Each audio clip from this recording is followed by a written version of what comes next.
सादर प्रणाम। मैं हूं हिमांशु द्विवेदी और स्वागत है आपका हमारी खास पेशकश सार्थक संवाद में।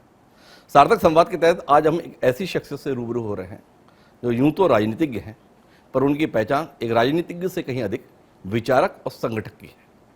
जो दायित्व भी उन्हें पार्टी की तरफ से दिया गया, सफलता उसके साथ चली। हमारे साथ वर्तमान में भारतीय जनता पार्टी के राष्ट्रीय उपाध्यक्ष और छत्तीसगढ़ के प्रभारी ओम प्रकाश माथुर जी हैं। ओम प्रकाश माथुर जी का एक लंबा सार्वजनिक जीवन रहा है। संघ की पृष्ठभूमि से आए ओम प्रकाश माथुर जी भारतीय जनता पार्टी की राजस्थान इकाई के प्रदेश अध्यक्ष रहे। गुजरात, उत्तर प्रदेश जैसे महत्वपूर्ण राज्यों के प्रभारी के तौर पर भी उन्होंने चमत्कारिक प्रदर्शन किया। पर बेहद कठिन परिस्थितियों में उनके पास दायित्व आया है छत्तीसगढ़ का। वो छत्तीसगढ़ जहां पर भाजपा 15 साल तक सत्ता में रही, पर जब बेदखल हुई तो 15 सीट के लिए भी मोहताज हो गई। एक बार फिर जब बिछात बिछ चुकी है तो ओम प्रकाश माथुर की ओर भाजपा के तमाम कार्यकर्ता उम्मीद भरी निगाहों से देख रहे हैं। पर उनकी खुद की क्या उम्मीद है, जानने में हमारी दिलचस्पी है।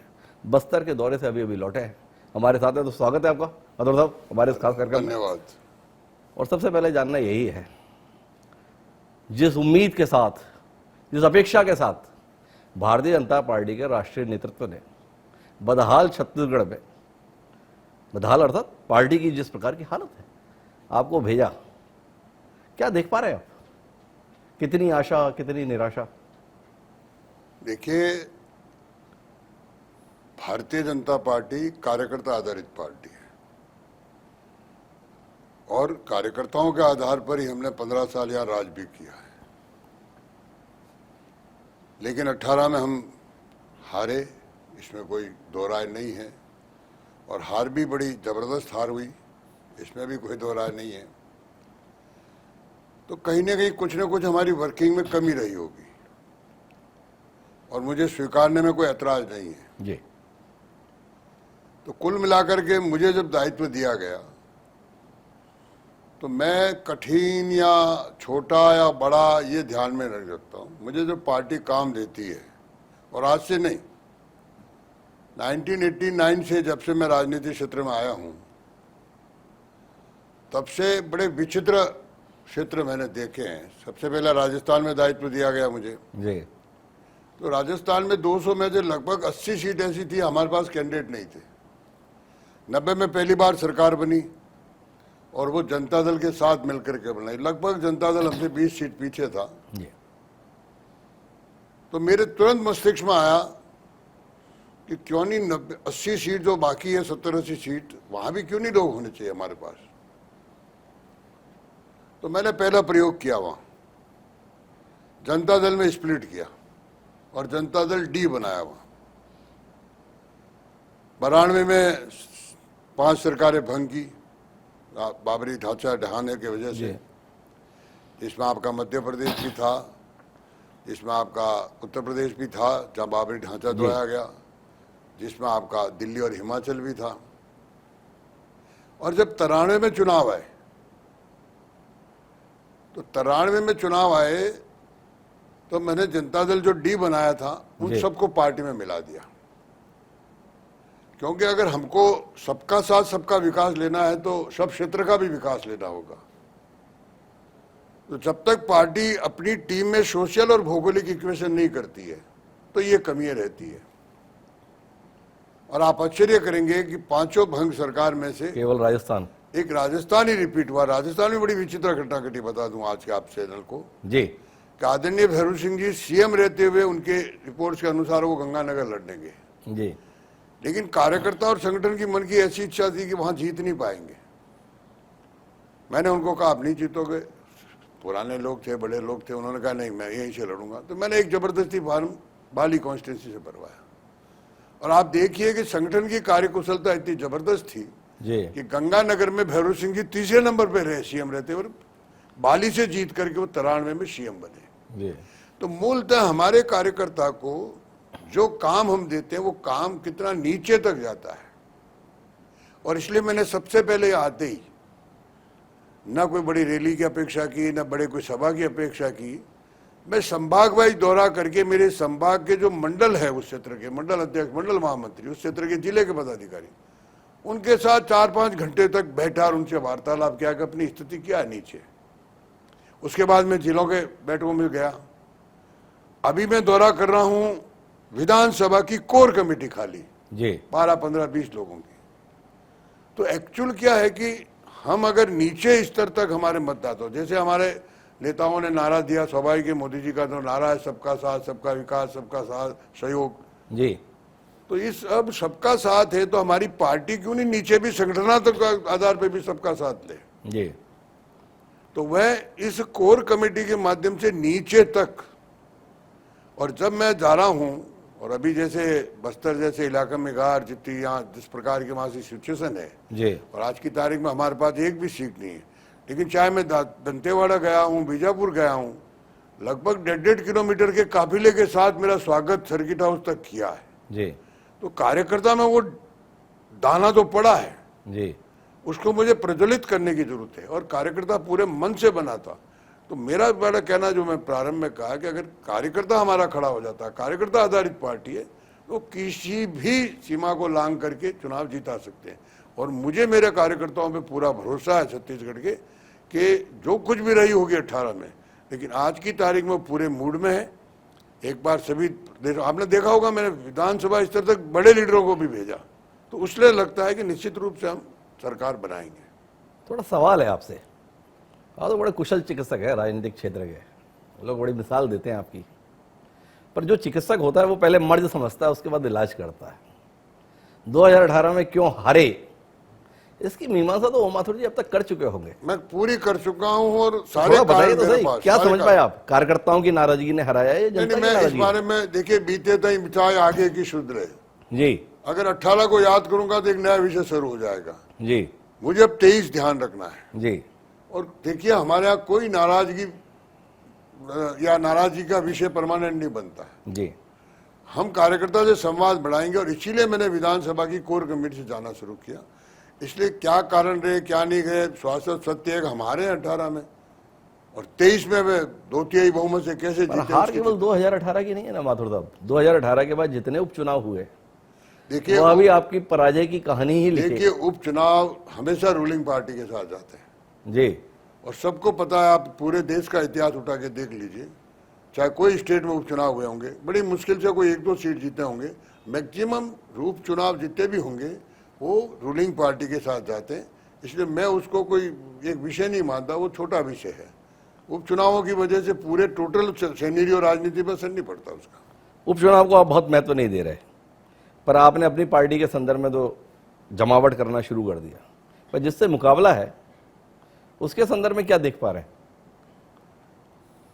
देखिए, निश्चित रूप से वर्तमान यहाँ के मुख्यमंत्री भूपेश बघेल जी हर चीज पे एक कुशलता से अपनी रणनीति खेल रहे हैं। जी लेकिन मैं आपको बता दूं कि जिस प्रकार से नीचे तक भ्रष्टाचार गया है, जी और जिस प्रकार से केंद्र की योजनाएं यहाँ रुकी है, आपने हमारा मोर आवास वाला विषय देखा होगा, अभी चालबो कोठान वाला विषय देख रहे हैं आप, शराब का विषय, घोटाले का विषय देख रहे हैं।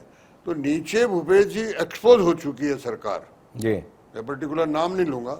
वर्तमान कांग्रेस सरकार नीचे तक एक्सपोज हो चुकी है कि भ्रष्टाचार की सारी मर्यादाएं लांघ चुकी है, और इसलिए आदरणीय प्रधानमंत्री की योजनाएं को हम साथ रखेंगे। और वर्तमान राजनीति स्टेट गवर्नमेंट की भ्रष्टाचार को लेकर के हम जनता के बीच में जा रहे हैं, और उसका हमको रेस्पॉन्स पूरा नीचे तक मिल रहा है, और हम व्यक्ति से संपर्क कर रहे हैं। आने वाले समय में हम लाभार्थियों का मंडल से सम्मेलन करेंगे। अभी तो मैं शक्ति केंद्र तक लाभार्थियों की सूची बनवा रहा हूँ। जी आप कोई कल्पना कर सकता, शक्ति केंद्र यानी 5-6 बूथ का एक स्थान, जी तो 5-6 बूथ तक हम शक्ति केंद्र का लाभार्थियों को इकट्ठा करके उनके साथ चाय पे चर्चा, उनके साथ भोजन के बातचीत, इस तरह के कार्यक्रम हमने शुरू किए हैं। और वो जानते हैं कि हमारी ये चीजें रुकी है तो वर्तमान कांग्रेस सरकार की वजह से रुकी है। एक वातावरण यह है कि लगता है भाजपा का राष्ट्रीय नेतृत्व छत्तीसगढ़ को लेकर बहुत आशान्वित नहीं है। ये बात इसलिए जहन में आती है कि माननीय प्रधानमंत्री जी के दौरे मध्य प्रदेश में चुनाव होना है, धड़ाधड़ हो रहे हैं, राजस्थान में चुनाव होना है, धड़ाधड़ हो रहे हैं, अभी कल भी वो राजस्थान में थे, पर छत्तीसगढ़ तो भूल ही गया कि प्रधानमंत्री जी कब आए थे। नहीं, बरसों बीत गए। छत्तीसगढ़ भी तुरंत उनके कार्यक्रम बनने वाले हैं।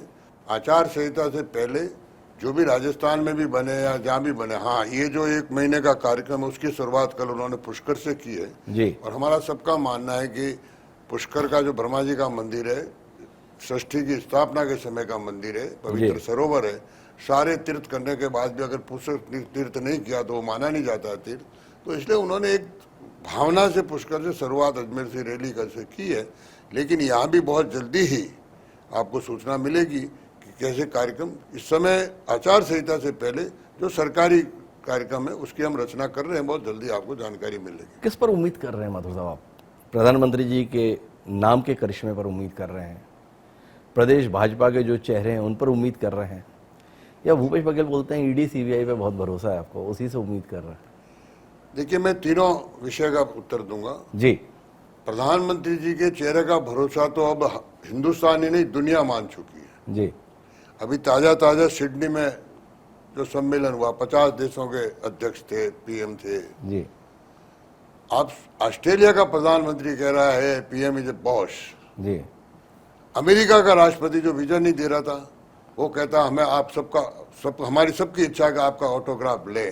जी। तो प्रधानमंत्री मोदी जी हिंदुस्तान ही नहीं, हमारी पार्टी के नहीं, पूरी दुनिया के चेहरे हो चुके। तो मोदी जी का चेहरा तो हमारे साथ रहेगा ही रहेगा। जी। दूसरा, आपने स्थानीय लीडर का बात किया।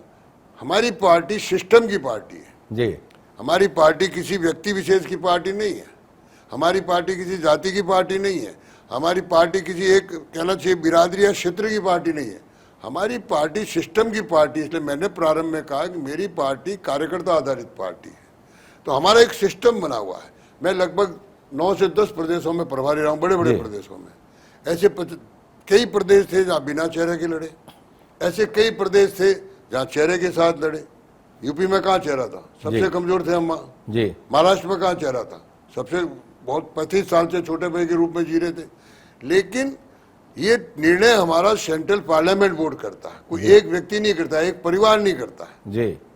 जैसे दूसरी पार्टियों में एक परिवार तय कर देगा, क्षेत्रीय पार्टी हो या कांग्रेस हो, परिवार तय करेगा वही बनेगा, तो वो नहीं। और हमारे यहाँ इस तरह के झगड़े नहीं होंगे। आप देख रहे होंगे यहाँ भी 6-6 में 2.5 साल का कह करके किस तरह से एक दूसरे को धोखा दिया गया। आज राजस्थान देख रहे हो, रोज झगड़े हो रहे हैं। तो ये झगड़े हमारे यहाँ नहीं है। हमारे यहाँ सेंट्रल पार्लियामेंट बोर्ड तय करेगा कि हमको किस चेहरे के साथ जाना है या नहीं जाना है, उसके साथ करेंगे।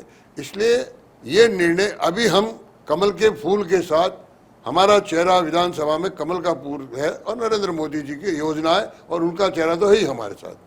तीसरा, आपने ईडी का बताया, मैं आपसे ही क्वेश्चन करना चाहता हूँ। जी। ये हमारी सारी संवैधानिक संस्थाएं, जी।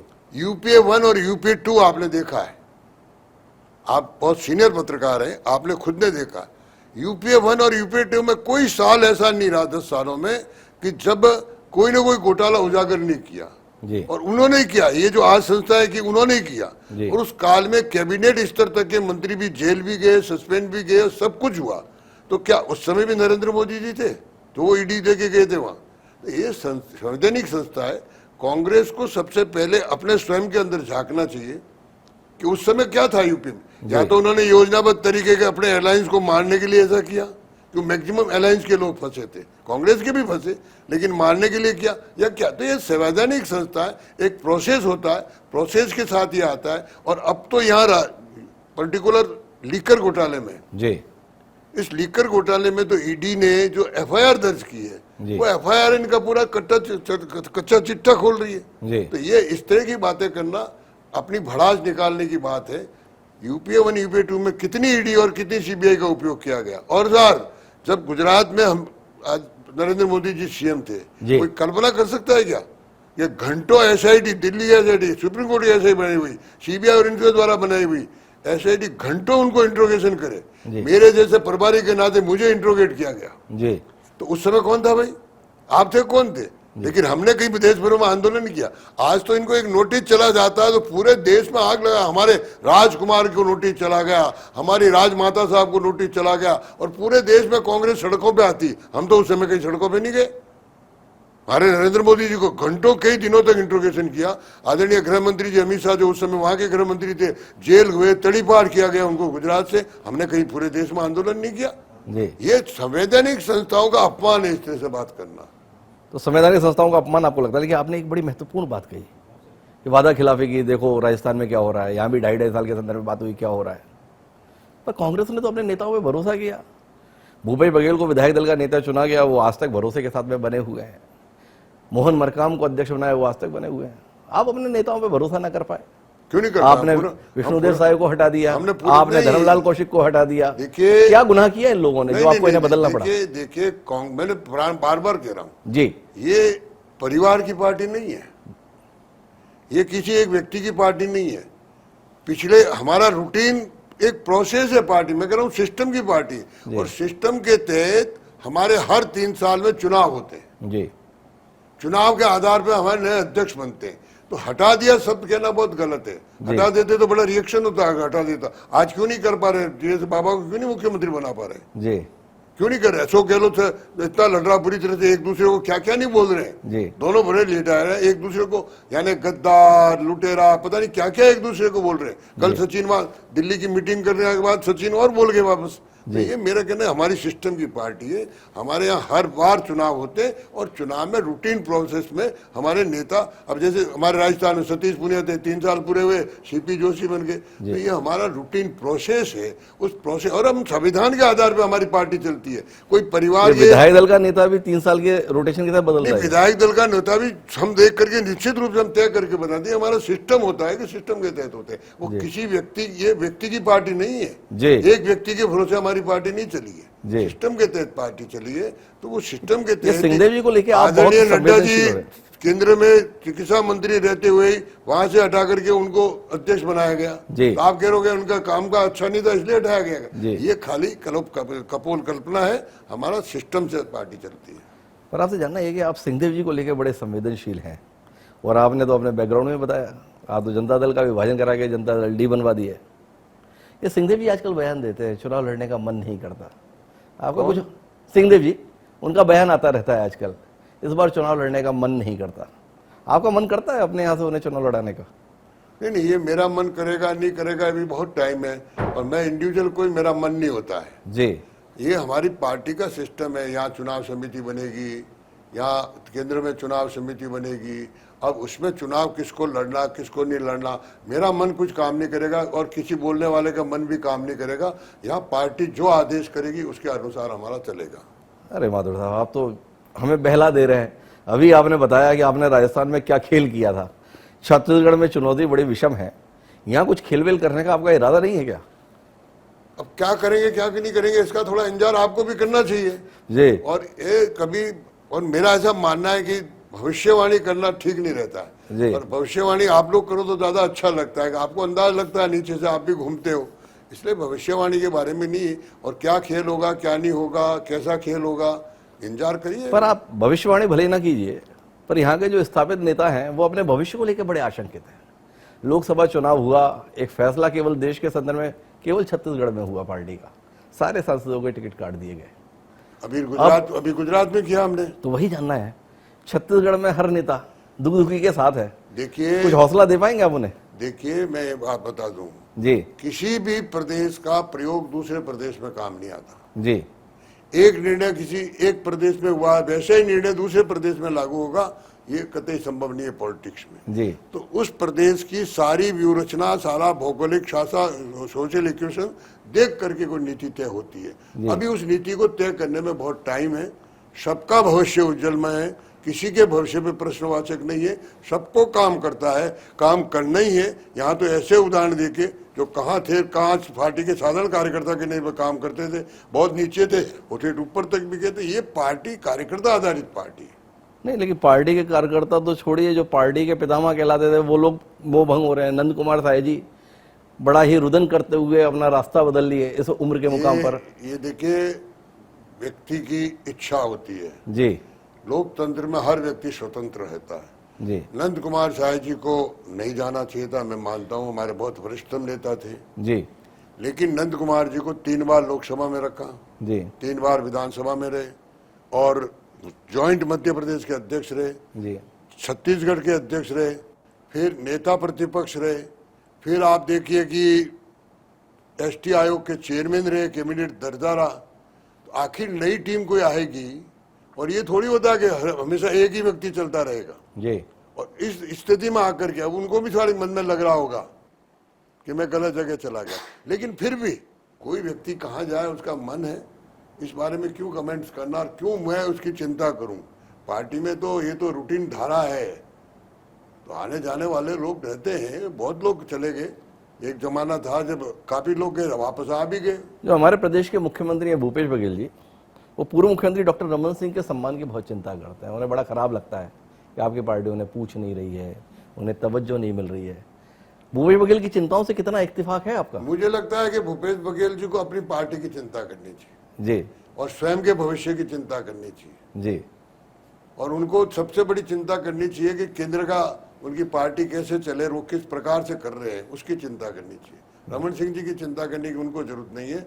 वो खाली उनके चुटकी लेने की उनकी आदत है। जी जैसे मैं अभी मान लो बस्तर का दौरा किया, चौपर से गया, जी तो उन्होंने उसके लिए भी चुटकी ली। जी। तो राजनीति में ऐसी चुटकियां चलती रहती है। रमन सिंह हमारे माननीय सम्मानीय लीडर है। जी कोई ऐसी बैठक नहीं, कोई ऐसी रचना ही नहीं, कोई ऐसा कार्यक्रम नहीं, और कोई भी ऐसा ऑर्गेनाइजेशन सिस्टम में नहीं है जहां लगातार रमन सिंह जी मीटिंग में नहीं आ रहे। मैं तो मानता हूं इतने सरल व्यक्तित्व के जहां कहे वहां जाने को तैयार है, और अभी हमने 2 विधानसभाएं उनके दी तो गए, गोठान में जाने का तो गए। तो इसलिए हमारे पार्टी में छोटा बड़ा नहीं है, हमारे पार्टी में हर कार्यकर्ता का सम्मान है।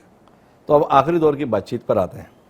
बस्तर एक पहेली बना हुआ है, बड़ा लंबा समय लगा कर आप आए, क्या पाया बस्तर में आपने?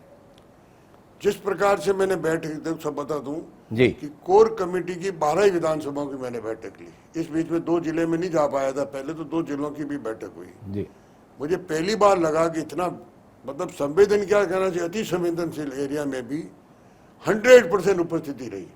एक दो कहीं कम रहे तो अस्वस्थ थे या परिवार में कोई दुर्घटना हो गई थी, इस वजह से नहीं रहे। तो उपस्थिति से मैं भान लगा सकता हूं कि हमारा कार्यकर्ता का मूड क्या है। जी मुझे 1-2 जगह प्रेस ने वहां भी पूछा, तो क्या क्या आपके करते डरे हुए होते तो 1 किलोमीटर लंबा मोटरसाइकिल जुलूस नहीं निकालते दंतेवाड़ा में या बीजापुर में। जी तो एक तो मैं उस भावना को समझ रहा हूँ, वो पूरी ताकत से उनके मन में विश्वास जमा हुआ है कि इस बार हमको 12 की 12 सीट जीतनी है। और 12 की 12 सीट जीतने के लिए मैं उनकी सारी डिटेल चर्चा गया हूँ। यानी जिला अध्यक्ष को भी ये बहुत छोटा काम दे के आया हूँ, मंडल के अध्यक्ष को भी बहुत छोटा काम आया हूँ। तो मेरा भरोसा है, और फिर हम जो राजनीति करेंगे चुनाव के वक्त, निश्चित रूप से हम बस्तर की 12 सीट इस बार जीतेंगे।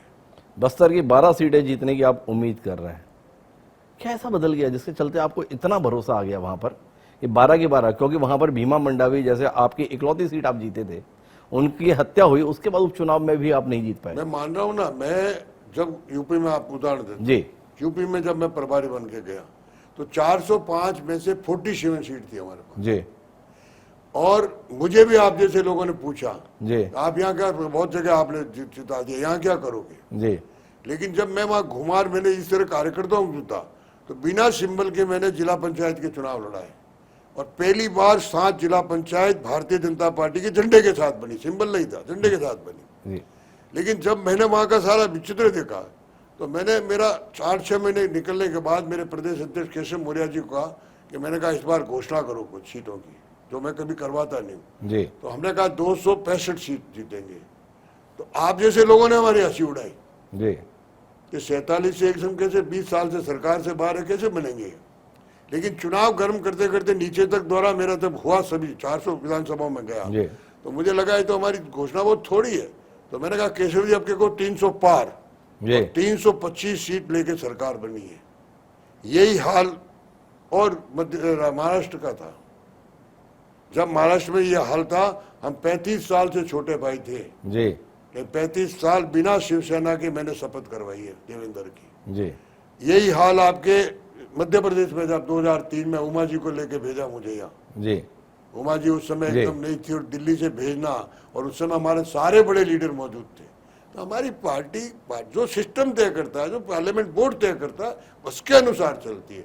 इसलिए मेरा पूरा भरोसा है कि छत्तीसगढ़ बहुत आराम से पूर्ण बहुमत से सरकार तो 200 पार, फिर 300 पार, उत्तर प्रदेश के संदर्भ में आपने बताया, छत्तीसगढ़ कितना पार? थोड़ा इंतजार करिए, जी। बताऊंगा मैं। आपके चैनल जब पूछेंगे, थोड़ा 2-1 महीना और इंतजार करिए, फिर मैं बताऊंगा। थोड़ा मेरा सब विधानसभा में दौरा हो जाए, अभी थोड़ी जल्दीबाजी होगी, तो थोड़ा समय चाहते हैं आप इसके संदर्भ में। आपसे चाहता हूँ समय। एक आखिरी सवाल आपसे, 4.5 साल से पार्टी यहां विपक्ष में है, क्या उम्मीद दिखा रहे हैं आप पार्टी कार्यकर्ताओं को जिसके आधार पर आपके अंदर भी भरोसा रहा है कि कार्यकर्ता जो है सरकार बनवा देंगे। क्या संदेश लेके जा रहे हैं ओम माथुर जी? मैंने पहला प्रयोग किया मोर आवास वाला जी मैं आपके चैनल पे कह रहा हूं, जी किसी को या मुझे भी भरोसा नहीं था, किसी को नहीं, कि मैं मेरे लिए कहूं कि हम इतनी बड़ी संख्या में मेहनत करके इतने फार्म इकट्ठे कर पाएंगे, इस तरह से एक्सपोज कर पाएंगे। और जो 15 तारीख को कार्यक्रम हुआ, आप सब लोगों ने लिखा है कि पहली बार इतना बड़ी हो। और इसी तरह भी जो ये चालबो घोटाला वाला और ये जो शराब वाला विषय आया है, लिक्कर वाला विषय है, तो जब कार्यकर्ता सड़क पे आ जाता है और कार्यकर्ता जब मैदान में, और कार्यकर्ता संकल्प ले लेता है कि मुझे चुनाव जीतना है। मैंने ऐसी सीटें भी देखी है जहाँ कभी हम नहीं जीते, वो भी सीटें कार्यकर्ताओं ने जिताई है, और सिर्फ कार्यकर्ताओं को। और मेरा बहुत स्पष्ट मानना है कि बहुत ज़्यादा प्रचार से, बहुत झंडे बैनर से, बहुत ज़्यादा रेडियो से सभाओं चुनाव नहीं जाता।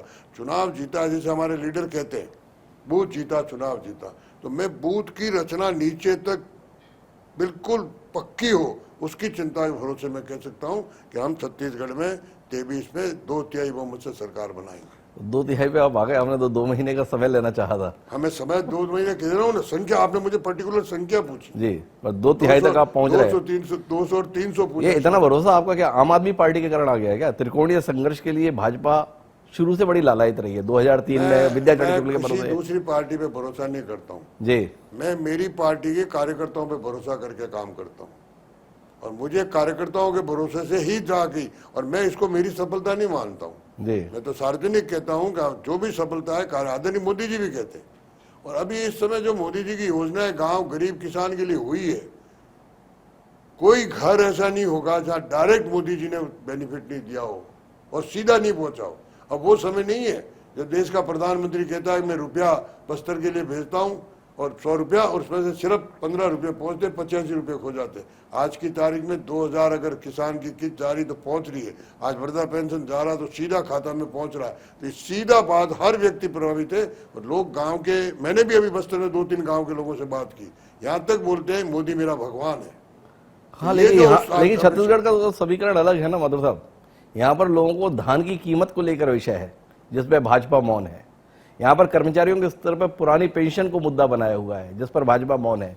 इन दो पर मौन रहेंगे। उसका आप इंतजार करिए घोषणा पत्र तक का, जी क्या करेंगे क्या नहीं करेंगे, लेकिन घोषणा पत्र का मैं आपसे कहूंगा इंतजार करिए। तो बड़ी महत्वपूर्ण बात ओम माथुर जी हमें कह रहे हैं, जो 2 मुद्दे, धान और पुरानी पेंशन योजना, इसके लिए घोषणा पत्र का इंतजार कीजिए। तो माथुर साहब को भरोसा है कि छत्तीसगढ़ में एक बार फिर भाजपा सत्ता में आएगी, कार्यकर्ताओं के भरोसे आएगी, जनता के भरोसे आएगी। देखें कार्यकर्ताओं को वो कैसे संगठित करते हैं कि जनता का भरोसा जीत पाएंगे। हमें इंतजार रहेगा। पर बहरहाल आपका बहुत बहुत धन्यवाद माथुर साहब हमसे जुड़ने के लिए और तमाम मुद्दों पर खुलकर बातचीत करने के लिए। तो दोस्तों आज की बातचीत में इतना ही, जल्द फिर मिलेंगे किसी नई शख्सियत से। मुझे दीजिए इजाजत, सदा प्रणाम।